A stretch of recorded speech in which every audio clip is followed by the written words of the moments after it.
Here's the thing. No one's going to tell you to take a break. I'm telling you to take a break, but I'm probably a rarity. If you're an independent worker like myself, if you're doing stuff in a hybrid capacity or working from home remotely, if you're a parent or you have someone that's dependent on you, they might care the heck out of you, but rarely are they going to tell you that you need to stop, unless you're showing some serious signs that might be affecting their lives. I love my kids to death, but rarely are they like, "Hey, Dad, you should go take a nap." They're not going to do that because they got their own stuff and they're dependent on me.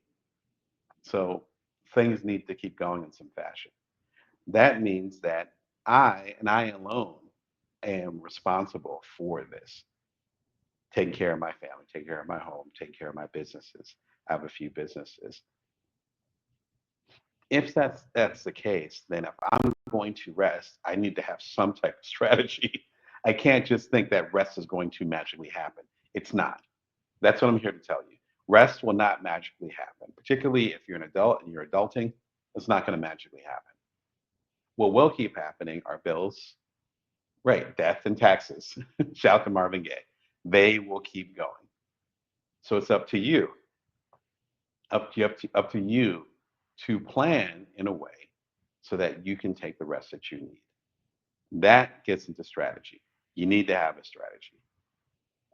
Luckily, as we're talking right now, and if you're watching the replay, it might still apply.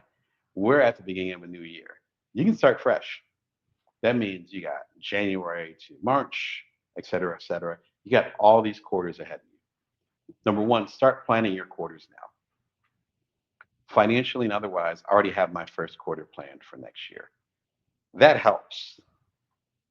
That's like the, okay, if things get busy, if things get slow, if the world goes upside down, all right, well, I got these contracts signed. I have these finances going on. Okay, I'm good for well into the new year. That's that's relief, but that's also strategic. I set up these projects, these things, other things, so that I would be in good shape going for 2025. In this case, if you're watching in the future, apply whatever year it applies to for you. That allows me to rest. If I did not think that 2025 was beginning from a secure footing, how am I going to take a nap?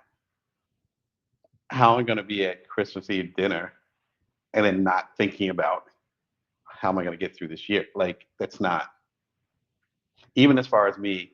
I'm If you just joined the program, I'm on Twitch now. So it's twitch.tv/Brown Damon.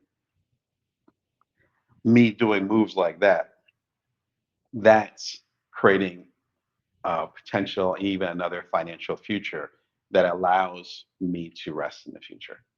But it only requires me getting connected to a new platform, not me starting something from scratch. That is a strategic move. You see some of my episodes on Spotify right now as of last month. That's a strategic move.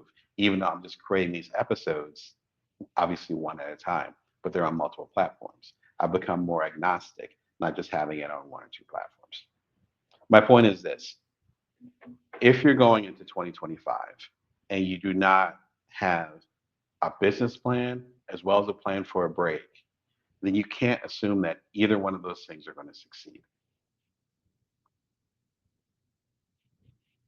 I'm assuming you're going in 2025 with some type of business plan, particularly if you're independent, an idea of what clients you're going to work with or what projects you're going to launch. This would be the time to kind of think about it strategically. You don't need to work per se during this holiday season, the last couple weeks of the year, but you need to have some type of strategy. That will be time well spent, not just working. That might be time well spent depending on your situation and where you're at, but actually spending time with strategy. I was thinking about actually working a little bit in the next couple of weeks, and there is a couple of things I need to get done that are relatively small or less high stakes. Fine, I spent an hour doing that, not a big deal. But I'm like, what I really need to do is come up with a strategy. That's when I started looking into Twitch and talking to some of my mentors in the podcast that's video space. You know who you are. I appreciate you. And being like, oh, this would be this is a good strategy. But that simple thing, as far as I should get involved with Twitch right now, this feels like a good time to do so. That required me slowing down and not saying I just need to do more work. That's strategic. Therefore, that's going to perhaps give me more financial freedom, which will allow me to rest more in the upcoming year. Do you see how that works? You have to have some type of strategy. So your business strategy becomes your rest strategy. Because if you're independent, those two things are intertwined.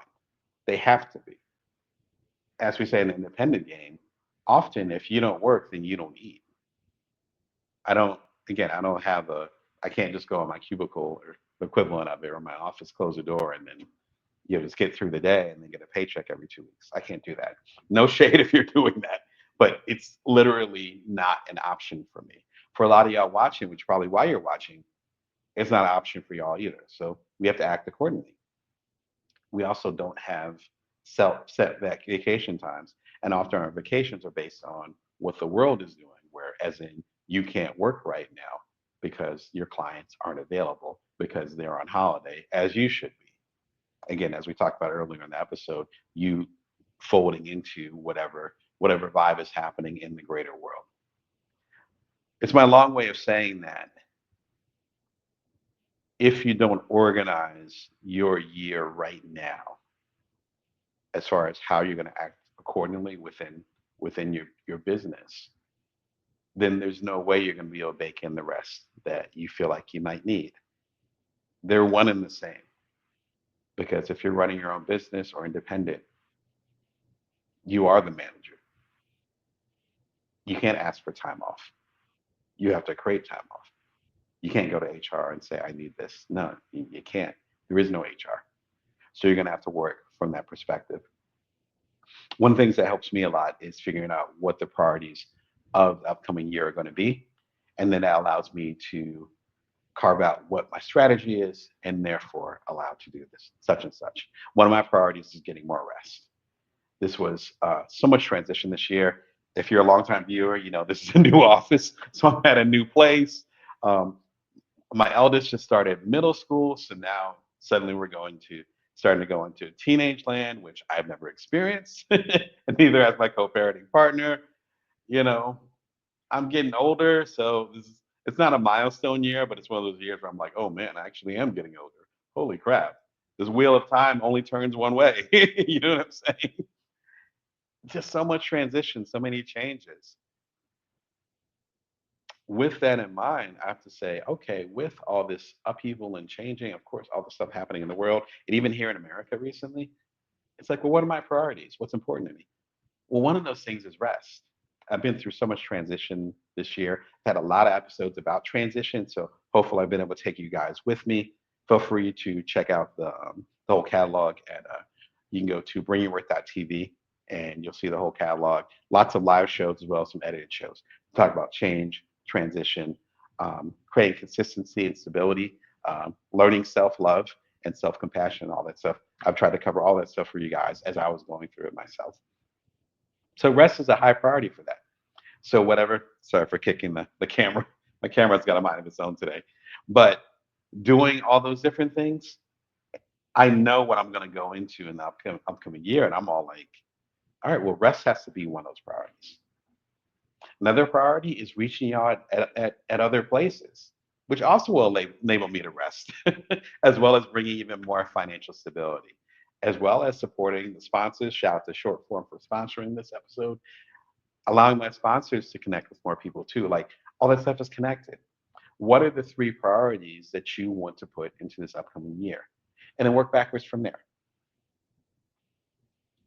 Yeah, there's a few things I can think of that won't even get into them. It's not that they're private or anything, but they don't apply to my life anymore as far as the type of work I want to do. Where there's certain opportunities where I would have killed for them a few years ago. And I'm like, I'm not really in that phase anymore. Or, yeah, I'd rather prioritize this.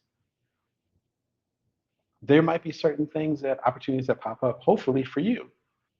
And you have to put it on that scale and figure out if they work for you and if they are compatible with the type of life that you want to live. Again, I talk about that in today's newsletter at joindamon.me. Humanity needs you. You'll understand it a little bit more.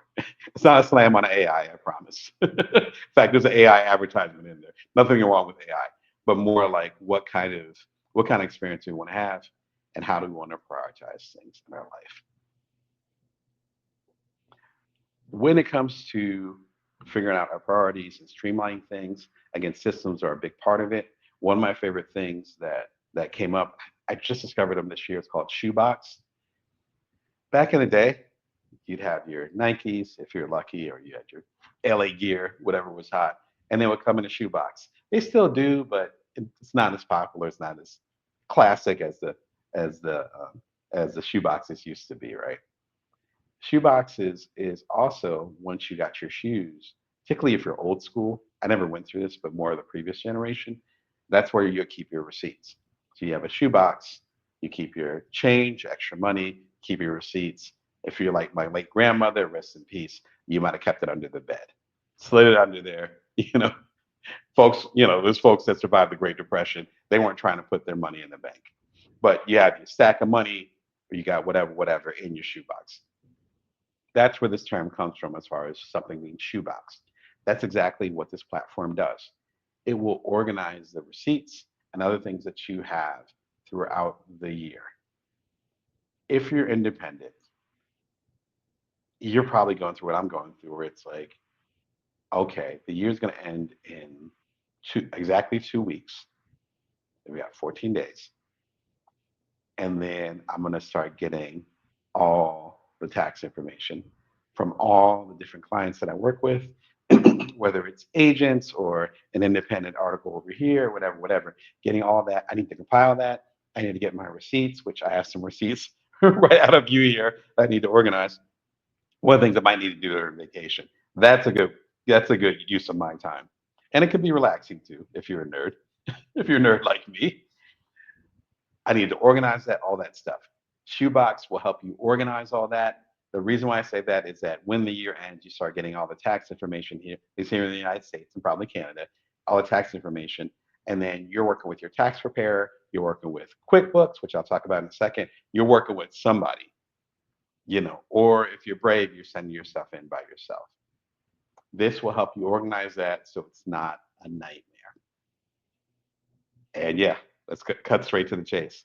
QuickBooks, if you are a subscriber to the newsletter at joindamon.me, again, it's free. I'm a fan of QuickBooks way back to when I was a very, very broke freelancer.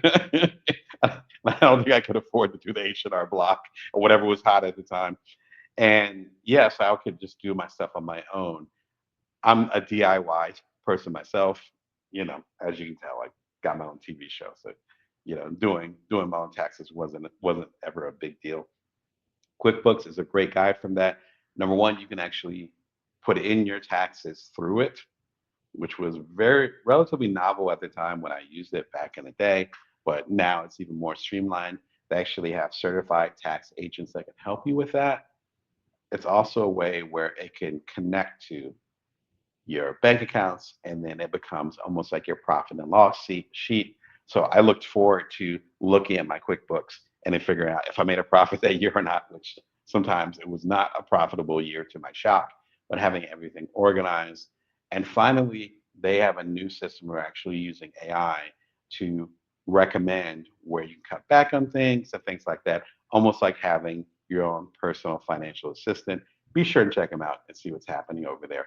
I think they have a sale still going on. Again, if you're a subscriber at joindamon.me, you might have caught their Black Friday sale. I think they still have a sale that's happening through the end of the year, so be sure to check them out. And one of my favorite books on systems and figuring out what your priorities are and to be strategic, it's the book Upstream by Dan Heath. I love this book. Upstream basically means that the best systems fix things before they can break. And so you might have interacted with people or organizations that seem like they can handle any problem, because a problem comes up and they they get it together, they fight a crisis, they'll get it, they'll get it done, and they'll marshal, and you'll be like, wow, that's an amazing organization, or wow, that's an amazing leader.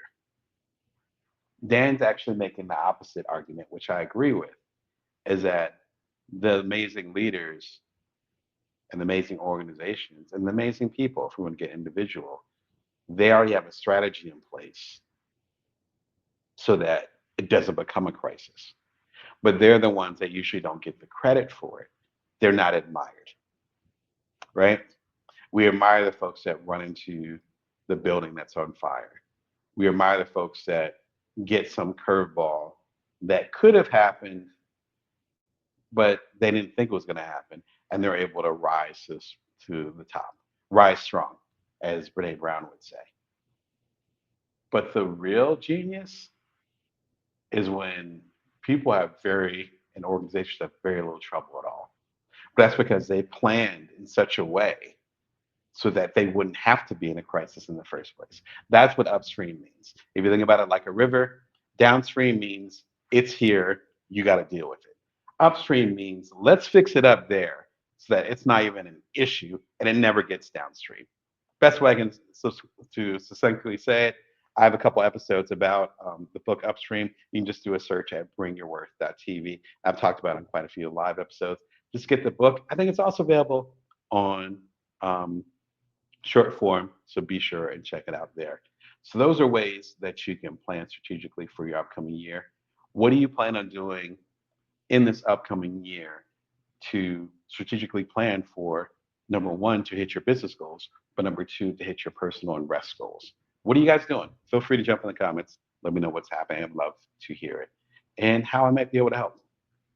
I'm entrepreneurial coach Damon Brown. I'm here to help you as a side hustler, solopreneur, otherwise a non-traditional entrepreneur. You're watching Bring Your Worth TV Wednesdays at 1:11 p.m. Pacific Standard Time, Vegas time. You can subscribe for free and get the complete Bring Your Worth collection wherever fine books are sold, or you listen to the audiobook right now after we're done talking at the link right there. And again, I'd love to hear you guys' take on how you're planning strategically for the upcoming year. I know I'll be spending some of the time during vacation